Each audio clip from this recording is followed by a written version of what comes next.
मेरे साथ बोलिए, भारत माता की। भाई बारी से मैं समझ रहा हूं,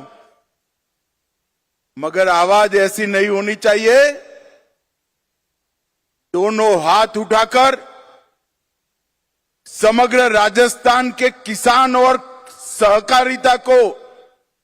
मजबूत करने के संकल्प की मुट्ठी भींचिए और प्रचंड आवाज से बोलिए, भारत माता की, भारत माता की। आज के इस सहकारिता सम्मेलन में मेरे साथ मंच पर उपस्थित श्रीमान भजनलाल शर्मा जी, मुख्यमंत्री राजस्थान सरकार, राजस्थान की पूर्व मुख्यमंत्री जिन्होंने राजस्थान के विकास को हरदम आगे बढ़ाया, श्रीमती वसुंधरा राजे सिंधिया जी, मेरे साथी मंत्री, यहीं के जनप्रतिनिधि श्रीमान गजेंद्र सिंह शेखावत जी, श्रीमती दिया कुमारी जी,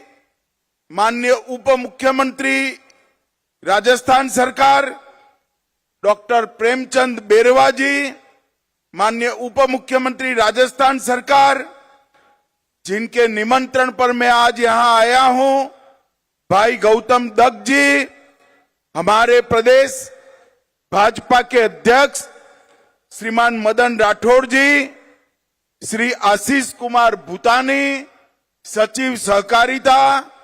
श्री सुधांशु पंत जी, मुख्य सचिव राजस्थान, और आज